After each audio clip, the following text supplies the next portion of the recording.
Praise the lord. ದೇವರ ಪರಿಶುದ್ಧ ನಾಮಕ್ಕೆ ಸ್ತೋತ್ರವಾಗಲಿ.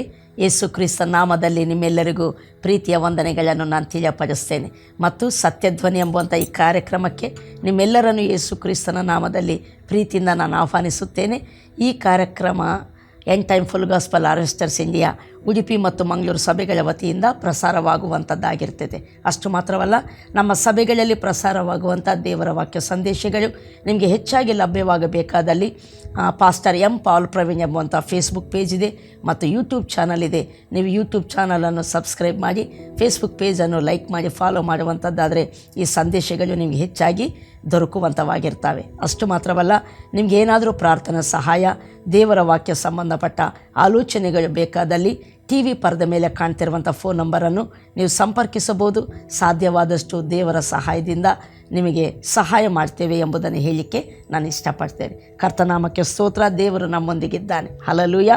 ನಾವು ದೇವರ ವಾಕ್ಯವನ್ನು ಧ್ಯಾನ ಮಾಡೋಣ. ದೇವರ ವಾಕ್ಯವು ಮತ್ತು ನಂಬಿಕೆಗೆ ಆಧಾರವಾಗಿದೆ. ನಂಬಿಕೆ ನಮ್ಮ ಜೀವನದಲ್ಲಿ ರಕ್ಷಣೆಯನ್ನು ತರ್ತೈತೆ. ಆತ್ಮರಕ್ಷಣೆ ಈಗಾಗಲೇ ಯೇಸು ಸ್ವಾಮಿನ ನಂಬಿರುವಾಗ ನಮ್ಮ ಆತ್ಮ ತಿರುಗಿ ಬ್ರತಿಕಿದೆ. ನಮ್ಮ ಆತ್ಮ ಪಾಪ ಪರಿಹಾರವನ್ನು ಹೊಂದಿದೆ. ನಮ್ಮ ಆತ್ಮ ದೇವರ ಜೀವವನ್ನು ಹೊಂದಿಕೊಂಡಿದೆ. ನಮ್ಮ ಆತ್ಮ ರಕ್ಷಣೆ ಹೊಂದಿದೆ. ಬಟ್ ಆದರೆ ಪ್ರತಿನಿತ್ಯ ಪ್ರತಿ ಕಷ್ಟಗಳಿಂದ, ಪ್ರತಿ ಸಮಸ್ಯೆಗಳಿಂದ, ಪ್ರತಿ ಸಂಶಯಗಳಿಂದ, ಅಪನಂಬಿಕೆಯಿಂದ, ಎಲ್ಲ ಥರವಾದ ಲೋಕದಲ್ಲಿರುವ ಎಲ್ಲ ಸಂಗತಿಗಳಿಂದ ನಾವು ರಕ್ಷಿಸಲ್ಪಡುವಂಥದ್ದು ಅಗತ್ಯವಾಗಿ ಬೇಕಾಗಿದೆ.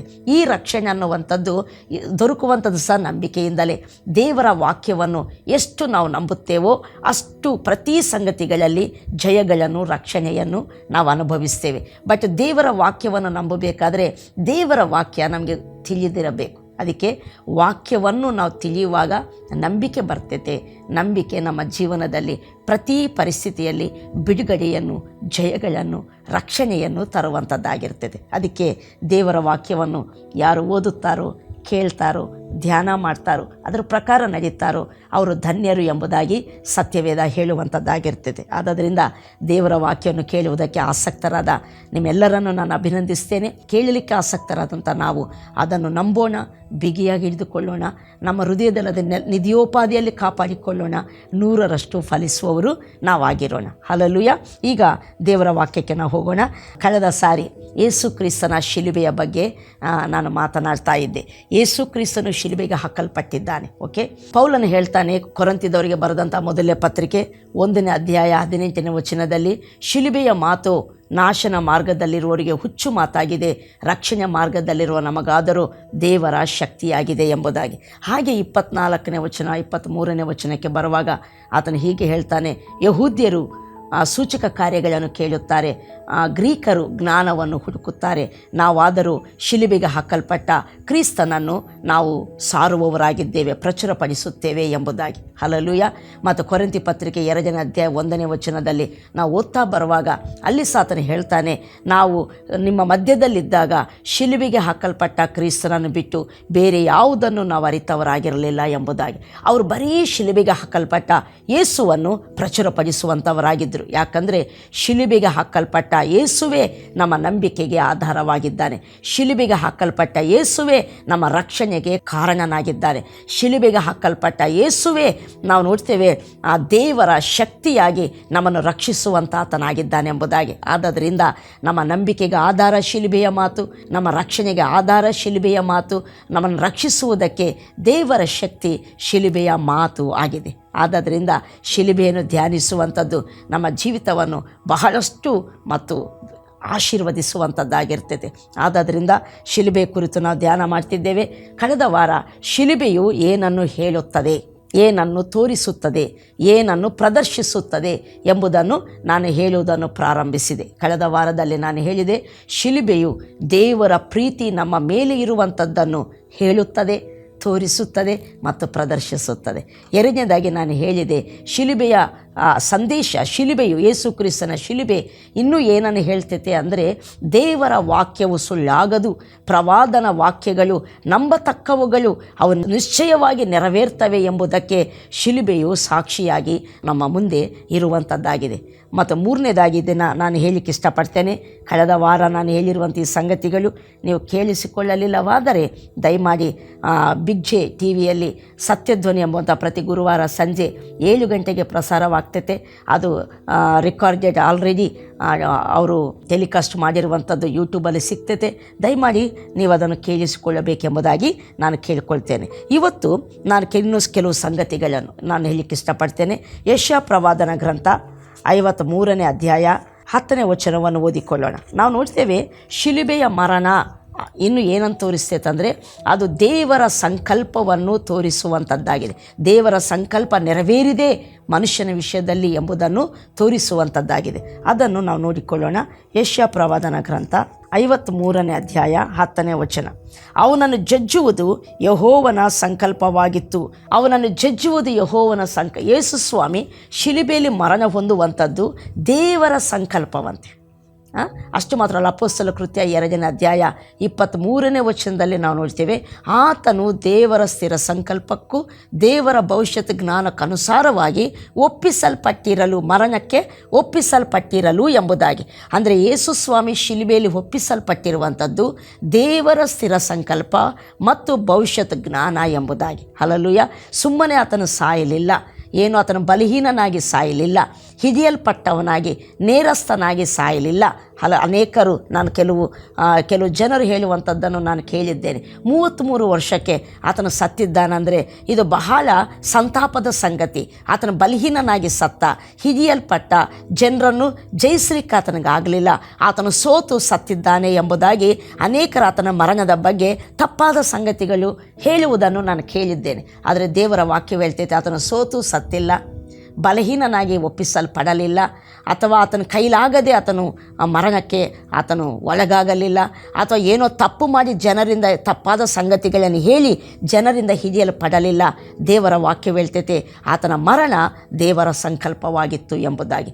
ಆತನ ಮರಣ ದೇವರ ಸ್ಥಿರ ಸಂಕಲ್ಪವಾಗಿತ್ತು. ದೇವರು ಮೊದಲೇ ಉದ್ದೇಶಿಸಿದ್ದ ಯೇಸು ಕ್ರಿಸ್ತನು ನಮಗಾಗಿ ಮರಣಿಸಬೇಕು, ರಕ್ತ ಸುರಿಸಿ ಶಿಲುಬೆ ಮರಣವನ್ನು ಹೊಂದಬೇಕು ಅನ್ನುವಂಥದ್ದು. ಯಾಕೆ ಅಂತ ಹೇಳುವಾಗ, ಮನುಷ್ಯರಾದ ನಮ್ಮ ಪಾಪ ಪರಿಹಾರಕ್ಕೋಸ್ಕರ ಜಗತ್ತುತ್ಪತ್ತಿಗೆ ಮೊದಲೇ ನೇಮಿಸಲ್ಪಟ್ಟ ಯಜ್ಞದ ಕುರಿಮರಿ ಎಂಬುದಾಗಿ. ಮನುಷ್ಯರಾದ ನಮ್ಮನ್ನು ದೇವರು ಎಷ್ಟೋ ಪ್ರೀತಿ ಮಾಡ್ತಿದ್ದಾನೆ.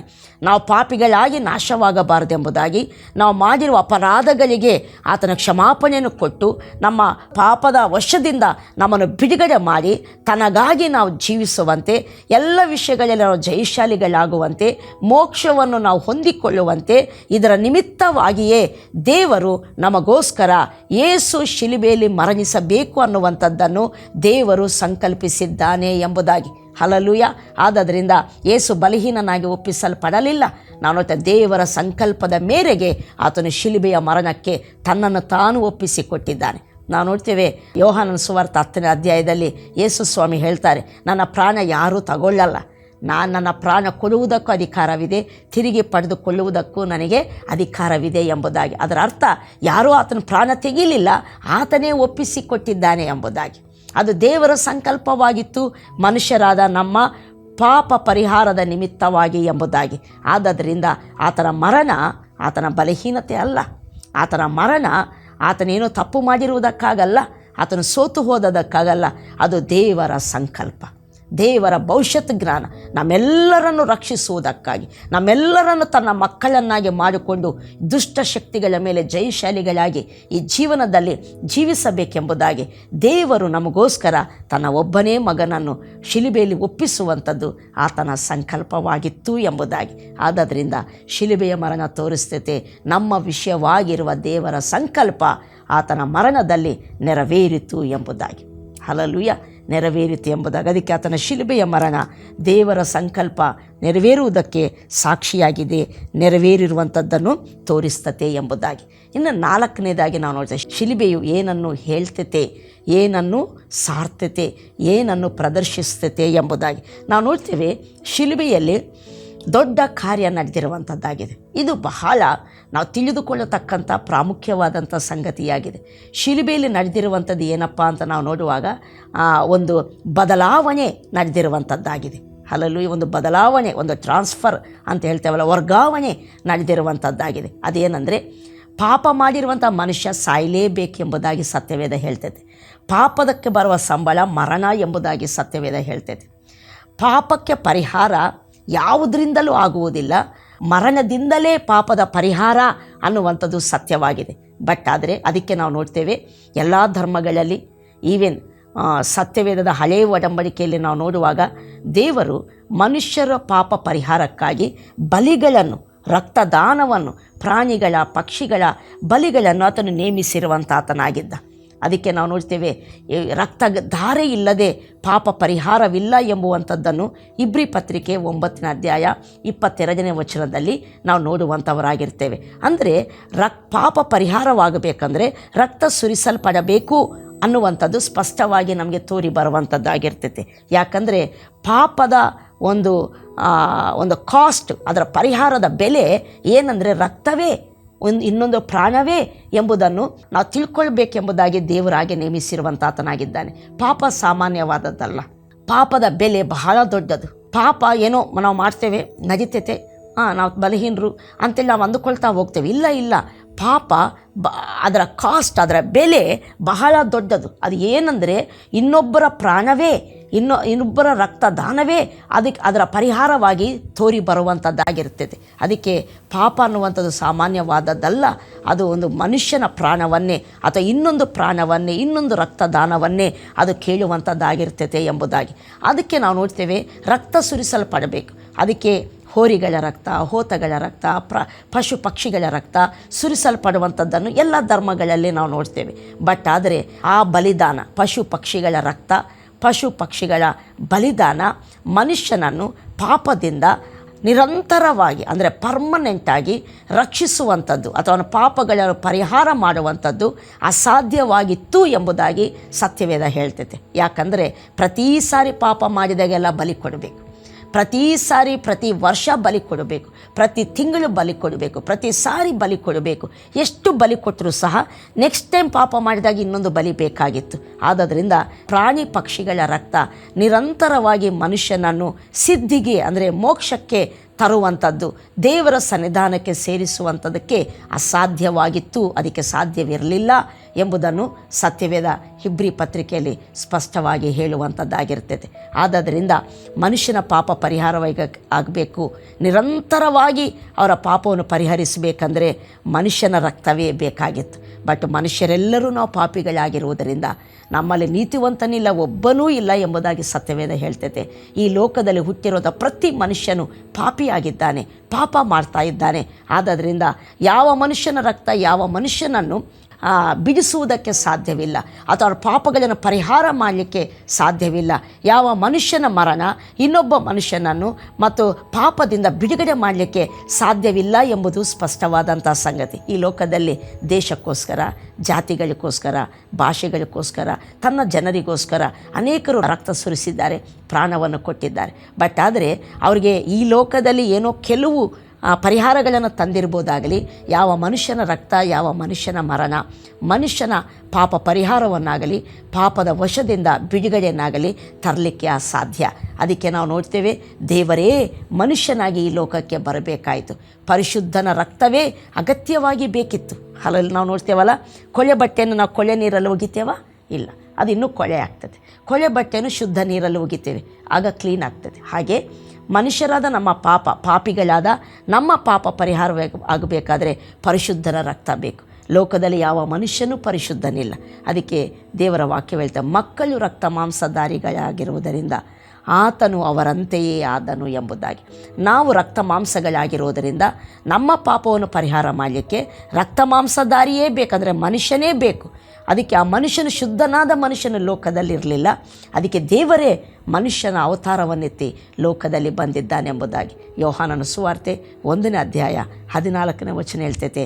ಆ ವಾಕ್ಯವೆಂಬಾತನೇ ನರವತಾರವೆತ್ತಿ ನಮ್ಮ ಮಧ್ಯದಲ್ಲಿ ವಾಸ ಮಾಡಿದನು ಎಂಬುದಾಗಿ.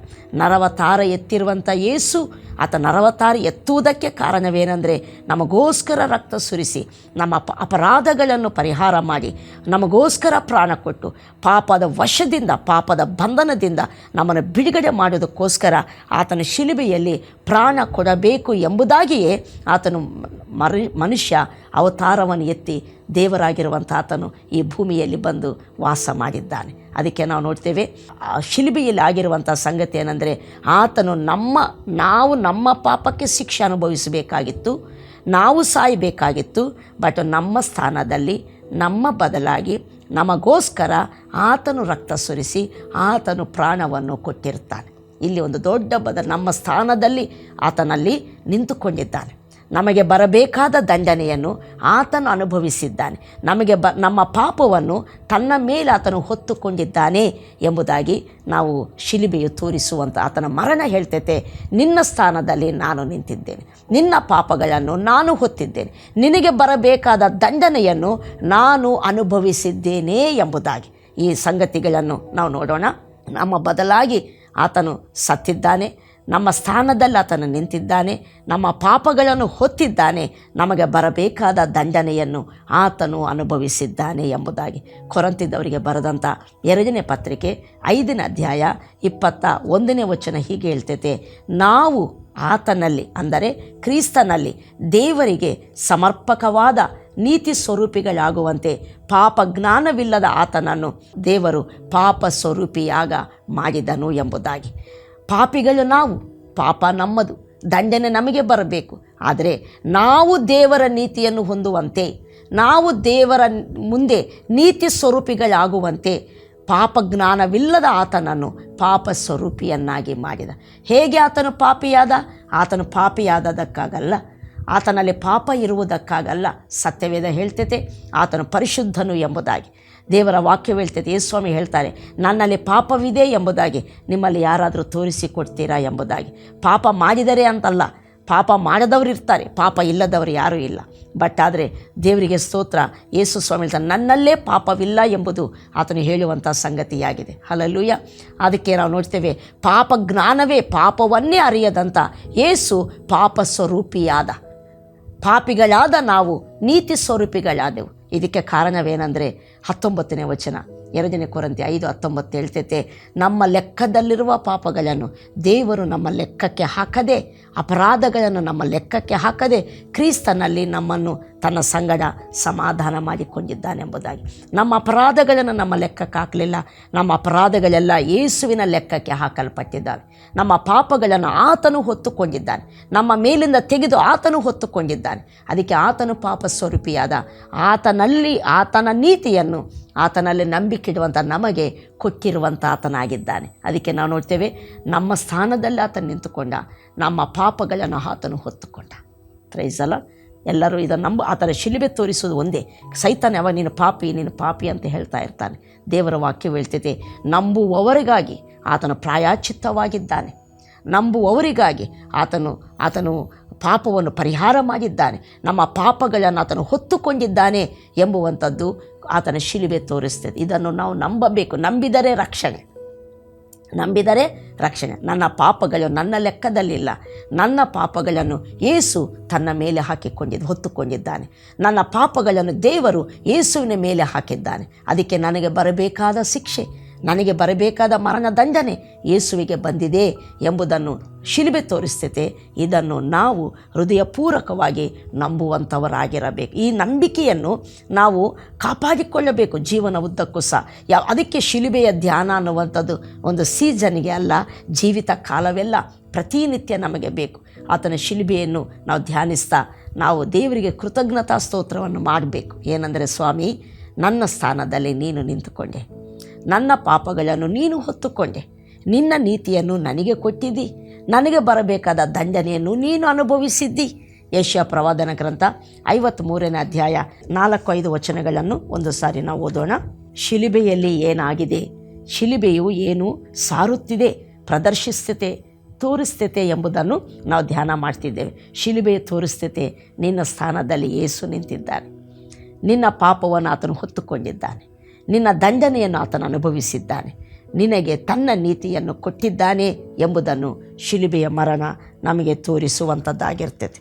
53ನೇ ಯೆಶಾಯ ಪ್ರವಾದನ ಗ್ರಂಥ 5ನೇ ವಚನ, ನಮ್ಮ ದ್ರೋಹಗಳ ದೆಸೆಯಿಂದ ಆತನಿಗೆ ಗಾಯವಾಯಿತು, ನಮ್ಮ ಅಪರಾಧಗಳ ನಿಮಿತ್ತ ಅವನು ಜಜ್ಜಲ್ಪಟ್ಟನು, ನಮಗೆ ಸುಕ್ಷೇಮವನ್ನು ಉಂಟು ಮಾಡುವ ದಂಡನೆಯನ್ನು ಆತನು ಅನುಭವಿಸಿದನು, ಆತನ ಬಾಸುಂಡಗಳಿಂದ ನನಗೆ ಗುಣವಾಯಿತು. ನಾವು ನೋಡ್ತೇವೆ, ನಮ್ಮ ದ್ರೋಹಗಳ ದೆಸೆಯಿಂದ ಅವನಿಗೆ ಗಾಯವಾಯಿತು. ಯೇಸುವಿನ ಗಾಯ ನಮ್ಮ ದ್ರೋಹಗಳ ದೆಸೆ. ಅದರ ಅರ್ಥ, ನಿನ್ನ ದ್ರೋಹಗಳನ್ನು ಆತನು ಹೊತ್ತುಕೊಂಡು ನಿನಗಾಗಬೇಕಾದ ಗಾಯವನ್ನು ಆತನು ಹೊಂದಿದ್ದಾನೆ. ನಮ್ಮ ಅಪರಾಧಗಳ ನಿಮಿತ್ತ ಆತನು ಜಜ್ಜಲ್ಪಟ್ಟ. ನಮ್ಮ ಅಪರಾಧಗಳನ್ನು ತನ್ನ ಮೇಲೆ ಹೊತ್ತುಕೊಂಡು ನಮ್ಮ ಅಪರಾಧಗಳನ್ನು ಪರಿಹಾರ ಮಾಡೋದಕ್ಕೋಸ್ಕರ ನಮ್ಮ ಅಪರಾಧಗಳನ್ನು ತಾನು ಹೊತ್ತುಕೊಂಡು ಅವುಗಳ ನಿಮಿತ್ತ ಆತನು ಜಜ್ಜಲ್ಪಟ್ಟ, ಜಡಿಯಲ್ಪಟ್ಟ. ದೇವರವ ನಮಗೆ ಸುಕ್ಷೇಮವನ್ನುಂಟು ಮಾಡುವ ದಂಡನೆಯನ್ನು, ನಮಗೆ ಸುಕ್ಷೇಮ ಬರಬೇಕಾದ್ರೆ ದಂಡನೆಯಾಗಬೇಕು. ಯಾವುದೇ ವ್ಯಕ್ತಿ ಅಪರಾಧ ಮಾಡಿದಾಗ ಅಪರಾಧದಿಂದ ಬಿಡುಗಡೆ ಹೊಂದಿ ಅವನು ಕ್ಷೇಮದಲ್ಲಿರಬೇಕಂದ್ರೆ ಅದಕ್ಕೆ ದಂಡನೆ ಅವನು ಅನುಭವಿಸಲೇಬೇಕು. ಬಟ್ ನಮಗೆ ಬರಬೇಕಾದ ದಂಡನೆಯನ್ನು ಯೇಸು ತಾನು ಅನುಭವಿಸಿದ್ದಾನೆ. ಹಲ್ಲೆಲೂಯಾ. ಅದಕ್ಕೆ ಆತನ ಸತ್ತದ್ದು ಆತನಿಗೋಸ್ಕರವಲ್ಲ, ನಮಗೋಸ್ಕರ, ನಮ್ಮ ಪಾಪ ಪರಿಹಾರಕ್ಕೋಸ್ಕರ, ನಮ್ಮ ಅಪರಾಧಗಳ ನಿಮಿತ್ತ, ನಮ್ಮ ದ್ರೋಹಗಳ ನಿಮಿತ್ತ ನಮಗೆ ಸುಕ್ಷೇಮವನ್ನುಂಟು ಮಾಡುವ ದಂಡನೆಯನ್ನು ಆತನು ಅನುಭವಿಸಿದ್ದಾನೆ. ದೇವರ ವಾಕ್ಯವು ಹೇಳ್ತೈತೆ, ಆತನ ಗಾಯಗಳಿಂದ, ಬಾಸುಂಡಗಳಿಂದ ನಮಗೆ ಗುಣವಾಯಿತು, ಪರಿಹಾರವಾಯಿತು. ಆತನ ಶಿಲುಬೆ ತೋರಿಸ್ತೈತೆ, ನಿನ್ನ ಸ್ಥಾನದಲ್ಲಿ ಆತನು ನಿಂತಿದ್ದಾನೆ, ನಿನ್ನ ಪಾಪಗಳನ್ನು ಆತನು ಹೊತ್ತಿದ್ದಾನೆ, ನಿನ್ನ ದ್ರೋಹಗಳ ನಿಮಿತ್ತವೇ ಆತನಿಗೆ ಗಾಯವಾಗಿದೆ, ನಿನ್ನ ಅಪರಾಧಗಳ ದೆಸೆಯಿಂದಲೇ ಆತನು ಜಜ್ಜಲ್ಪಟ್ಟಿದ್ದಾನೆ. ನಿನಗೆ ಬರಬೇಕಾದ ಸಮಾಧಾನ ವಿಷಯವಾದ ದಂಡನೆ, ನಿನಗೆ ಸುಕ್ಷೇಮ ಕೊಡುವಂಥ ದಂಡನೆಯನ್ನು ಆತನು ಅನುಭವಿಸಿದ್ದಾನೆ. ನಿನಗೋ ಗುಣವಾಯಿತು, ನಿನಗೋ ಪರಿಹಾರವಾಯಿತು. ಆತನು ಹೊಂದಿರುವ ಆ ಬಾಸುಂಡಗಳಿಂದ, ಆತನ ಶ್ರಮದಿಂದ, ಮರಣದಿಂದ ನಿನಗೆ ದೇವರ ನೀತಿ ದೊರಕಿದೆ ಎಂಬುದಾಗಿ. Praise the Lord. ಹಲ್ಲೆಲೂಯಾ. ಆದ್ದರಿಂದ ಆತನ ಶಿಲುಬೆಯ ಮರಣ ಧ್ಯಾನ ನಮ್ಮ ಜೀವಿತಕ್ಕೆ ದೊಡ್ಡ ಆಶೀರ್ವಾದ, ನಮ್ಮ ನಂಬಿಕೆಯನ್ನು ಪುನಃ ಬಲಪಡಿಸ್ತೈತೆ, ದೃಢಪಡಿಸ್ತೈತೆ. ಶುಭಪ್ರದವಾದ ನಿರೀಕ್ಷಣೆಯನ್ನು ನಮ್ಮ ಜೀವನದಲ್ಲಿ ಕೊಡುವಂಥದ್ದಾಗಿರ್ತೈತೆ. ನಾವು ತಿಳ್ಕೊಳ್ಬೇಕು, ಇಲ್ಲಿ ತಿಳಿಯಬೇಕಾದ ಸಂಗತಿ ಇದಾಗಿದ್ದರೆ ನಂಬಬೇಕಾದ ಸಂಗತಿ ಬಹಳ ಮುಖ್ಯ. ನೀನು ನಂಬಬೇಕು, ಸ್ವಾಮಿ ನನ್ನ ಸ್ಥಾನದಲ್ಲಿ ಯೇಸು ಸತ್ತಿದ್ದಾನೆ, ಯೇಸು ಶಿಕ್ಷೆಯನ್ನು ಅನುಭವಿಸಿದ್ದಾನೆ, ನನ್ನ ಪಾಪಗಳನ್ನು, ದ್ರೋಹಗಳನ್ನು ಆತನು ಹೊತ್ತುಕೊಂಡು ರೋಗಗಳನ್ನು ಹೊತ್ತು ತೀರಿಸಿದ್ದಾನೆ, ನನಗೆ ಬರಬೇಕಾದ ದಂಡನೆಯನ್ನು ಆತನು ಅನುಭವಿಸಿದ್ದಾನೆ. ನನಗೂ ಆತನು ಹೊಂದಿರುವ ಬಾಸುಂಡಗಳಿಂದ, ಆತನ ಶ್ರಮದಿಂದ, ಆತನ ಮರಣದಿಂದ ನನಗೆ ಪರಿಹಾರವಾಯಿತು, ನನಗೆ ಗುಣವಾಯಿತು. ಆತನ ನೀತಿ, ದೇವರ ನೀತಿ ನನಗೆ ದೊರಕಿದೆ. ಈಗ ನಾನು ಆತನನ್ನು ನಂಬುವಂಥ ನಾವು ನೀತಿ ಸ್ವರೂಪಿಗಳಾಗಿದ್ದೇವೆ. 2 ಕೊರಿಂಥ 5:21 ಪುನಃ ಓದಿ. ಅಲ್ಲಿ ನಾವು ದೇವರಿಗೆ ಆತನಲ್ಲಿ ಸಮರ್ಪಕವಾದ ನೀತಿ ಸ್ವರೂಪಿಗಳಾಗುವಂತೆ ಆತನು, ಪಾಪ ಜ್ಞಾನವಿಲ್ಲದ ಆತನನ್ನು ದೇವರು ಪಾಪ ಸ್ವರೂಪಿಯಾಗ ಮಾಡಿದನು ಎಂಬುದಾಗಿ. ಹಾಗಾದರೆ ನೀನು ನೀತಿ ಸ್ವರೂಪಿ ಆಗುವಂತೆ ಆತನು ಪಾಪ ಸ್ವರೂಪಿಯಾಗಿದ್ದಾನೆ. ನಿನಗೆ ಪರಿಹಾರವಾಗುವಂತೆ ಆತನು ಶಿಕ್ಷೆಯನ್ನು ಅನುಭವಿಸಿದ್ದಾನೆ. ಆತ ನಿನಗೋಸ್ಕರ ಸತ್ತಿದ್ದಾನೆ, ನಿನ್ನ ಪಾಪಗಳನ್ನು ಹೊತ್ತಿದ್ದಾನೆ, ನಿನ್ನ ದಂಡನೆಯನ್ನು ಆತನು ಅನುಭವಿಸಿದ್ದಾನಂತೆ ನೀನು ನಂಬುತ್ತೀಯಾ? ಆತನು ಮಾಡಿದ್ದಾನಂತೆ ನೀನು ನಂಬಿ ಆತನನ್ನೇ ಕರ್ತನು ಒಡೆಯನೆಂಬುದಾಗಿ ನಿನ್ನ ಬಾಯಿಂದ ಆರೈಕೆ ಮಾಡಿಕೊಂಡು ಸತ್ತರೊಳಗಿಂದ ದೇವರ ಆತನನ್ನು ಎಬ್ಬಿಸಿದ್ದಾನೆಂಬುದಾಗಿ ಹೃದಯದಿಂದ ನೀನು ನಂಬುವಂಥದ್ದಾದರೆ ದೇವರ ವಾಕ್ಯವು ಹೇಳ್ತೈತೆ, ನೀನು ರಕ್ಷಣೆ ಹೊಂದುವಿ, ದೇವರ ನೀತಿ ಎಂಬ ವರವನ್ನು ನೀನು ಪಡೆದುಕೊಳ್ಳುವಿ, ದೇವರ ಮುಂದೆ ನೀನು ನೀತಿ ಸ್ವರೂಪಿಯಾಗಿ ನಿಂತುಕೊಳ್ಳುವಿ ಎಂಬುದಾಗಿ ಸತ್ಯವೇದ ಹೇಳ್ತೈತೆ. ಅದಕ್ಕೆ ಇಲ್ಲಿ ಆತನು ನಿನಗೋಸ್ಕರ ಸತ್ತಿದ್ದಾನೆ, ನಿನ್ನ ಪಾಪಗಳನ್ನು ಹೊತ್ತು ತೀರಿಸಿದ್ದಾನೆ, ನಿನ್ನ ದಂಡನೆಯನ್ನು ಹೊಂದಿದ್ದಾನೆಂಬುದಾಗಿ ನಂಬಿ ಆತನನ್ನು ಕರ್ತನೆಂಬುದಾಗಿ ಸ್ವೀಕರಿಸುವ ನಿನ್ನ ಜೀವಿತದಲ್ಲಿ ಒಂದು ವೇಳೆ ಸ್ವೀಕರಿಸಿರುವಂಥದ್ದಾದರೆ ಅಂಥವರಾದ ನಿಮ್ಮನ್ನೇ ನೀವು ದೇವರ ನೀತಿ ಸ್ವರೂಪಿಗಳಾಗಿದ್ದೀರಿ. ಆತನ ಶಿಲುಬೆಯ ಮರಣ ಸಾರ್ಥತೆ, ನಿನ್ನ ಸ್ಥಾನದಲ್ಲಿ ಆತನು ಸತ್ತಿದ್ದಾನೆ, ದಂಡನೆಯನ್ನು ಅನುಭವಿಸಿದ್ದಾನೆ, ನಿನ್ನ ಪಾಪಗಳನ್ನು ಹೊತ್ತಿದ್ದಾನೆ. ನಂಬುವಂಥ ನೀನು ನೀತಿ ಸ್ವರೂಪಿಯಾಗಿದ್ದೀ ಎಂಬುದನ್ನು ಆತನ ಶಿಲುಬೆ ತೋರಿಸುವಂಥದ್ದಾಗಿರ್ತದೆ. ಮುಂದುವರಿಸಿ ಈ ಶಿಲುಬೆಯ ಸಂಗತಿಗಳನ್ನು ನಾವು ಧ್ಯಾನ ಮಾಡೋಣ. ಲೆಂಟ್ ಡೇಸ್ ಮುಗೀತು, ಗುಡ್ ಫ್ರೈಡೇ ಮುಗೀತು, ಈಸ್ಟರ್ ಮುಗೀತು. ಈಗ ನಾವು ಇದನ್ನು ಧ್ಯಾನ ಮಾಡ್ತಿದ್ದೇವೆ ಎಂಬುದಾಗಿ ಆಶ್ಚರ್ಯವಾಗ್ಬೋದು, ಬಟ್ ಇದು ನಮಗೆ ಆಶೀರ್ವಾದ. ಆದ್ದರಿಂದ ದೇವರಾತ್ಮನನ್ನು ನಡೆಸ್ತಿದ್ದಾನೆ ಮಾತಾಡಲಿಕ್ಕೆ. ಇದನ್ನು ಸತತವಾಗಿ ಕೇಳ್ತಾ ಬನ್ನಿ, ಧ್ಯಾನಿಸ್ತಾ ಬನ್ನಿ, ಸ್ವೀಕರಿಸ್ತಾ ಬನ್ನಿ, ನಂಬುತ್ತಾ ಬನ್ನಿ. ದೇವರ ಮಹಿಮೆಗಳನ್ನು ನೀವು ಅನುಭವಿಸ್ತಾ ಬನ್ನಿ. ದೇವರು ನಿಮ್ಮನ್ನು ಆಶೀರ್ವದಿಸಲಿ. ಪ್ರಾರ್ಥಿಸೋಣ. ಪ್ರೀತಿಯುಳ್ಳ ತಂದೆ ದೇವರೇ, ಯೇಸು ಕ್ರಿಸ್ತನ ನಾಮದಲ್ಲಿ ಸ್ವಾಮಿ ನಿಮಗೆ ಸ್ತುತಿ ಸ್ತೋತ್ರಗಳನ್ನು ನಾವು ಸಲ್ಲಿಸುತ್ತೇವೆ. ಶಿಲುಬೆಯು ಏನನ್ನು ಪ್ರದರ್ಶಿಸ್ತೈತೆ, ಏನನ್ನು ತೋರಿಸ್ತೈತೆ, ಹೇಳ್ತೈತೆ ಎಂಬುವಂಥ ಸಂಗತಿಗಳನ್ನು ನಾವು ಧ್ಯಾನ ಮಾಡ್ತಿದ್ದೇವೆ. ನಿನ್ನ ಪ್ರೀತಿಯನ್ನು ಪ್ರದರ್ಶಿಸ್ತೈತೆ. ಪಾಪಿಗಳಾದ, ಬಲಹೀನರಾದ, ಅಶಕ್ತರಾದ ಮನುಷ್ಯನ ಮೇಲೆ ನಿನಗಿರೋ ಪ್ರೀತಿಯನ್ನು, ಅದು ಶಾಶ್ವತವಾದ ನಿನ್ನ ಪ್ರೀತಿಯನ್ನು ಸಾರ್ತೈತೆ. ಸ್ವಾಮಿ. ಅಷ್ಟು ಮಾತ್ರವಲ್ಲ ಕರ್ತನೆ, ಸ್ವಾಮಿ, ದೇವರ ವಾಕ್ಯವು ಸುಳ್ಳಾಗುವುದಿಲ್ಲ, ವಚನವು ಸುಳ್ಳಾಗದು ಎಂಬುದನ್ನು ಶಿಲುಬೆಯು ತೋರಿಸುವಂಥದ್ದಾಗಿರ್ತದೆ. ಶಿಲುಬೆ ಸ್ವಾಮಿ ನಮ್ಮ ವಿಷಯವಾಗಿರುವ ನಿನ್ನ ಸಂಕಲ್ಪ ಅಲ್ಲಿ ನೆರವೇರಿರುವಂಥದ್ದನ್ನು ಪ್ರದರ್ಶಿಸ್ತದೆ ಸ್ವಾಮಿ. 4ನೇದಾಗಿ ನಾವು ನೋಡಿದೆವು, ಅಲ್ಲಿ ಆದ ದೊಡ್ಡ ಬದಲಾವಣೆ, ಒಂದು ವರ್ಗಾವಣೆ. ನಮ್ಮ ಸ್ಥಾನದಲ್ಲಿ ನೀನು ನಿಂತು ನಮ್ಮ ಪಾಪಗಳನ್ನು ಹೊತ್ತು ನಮ್ಮ ದಂಡನೆ ನೀನು ಅನುಭವಿಸಿ ನಿನ್ನನ್ನು ನಂಬುವ ನಮಗೆ ನೀನು ಕೊಟ್ಟಿರುವಂಥ ಸಂಗತಿಯನ್ನು ಶಿಲುಬೆ ಪ್ರದರ್ಶಿಸುವಂಥದ್ದಾಗಿದೆ ಕರ್ತ. ಈ ಸಂಗತಿಗಳು ದಿನಾಲೂ ನಾವು ಧ್ಯಾನಿಸುವಂತೆ, ಈ ವಾಕ್ಯಗಳು ಕೇಳುವಂಥ ಪ್ರತಿಯೊಬ್ಬರಲ್ಲಿ ಸ್ವಾಮಿ ಅವರ ನಂಬಿಕೆ ಹುಟ್ಟಿಸಿ ಕರ್ತನೆ, ತಾವು ನೀತಿವಂತರು, ತಮ್ಮ ಪಾಪ ಯೇಸು ಹೊತ್ತು ತೀರಿಸಿದ್ದಾನೆ ಎಂಬಂಥ ಕರ್ತನೆ ಕ್ರಿಸ್ತ ನಂಬಿಕೆಯಲ್ಲಿ ದೃಢವಾಗುವಂತೆ ಸಹಾಯ ಮಾಡಿ. ಎಲ್ಲರನ್ನೂ ಆಶೀರ್ವದಿಸ್ತಾ, ಎಲ್ಲರ ಮೇಲೆ ನಿನ್ನ ಆಶೀರ್ವಾದಗಳನ್ನು ಕೇಳ್ತಾ ಯೇಸು ನಾಮದಲ್ಲಿ ಬೇಡಿದ್ದೇವೆ ತಂದೆ.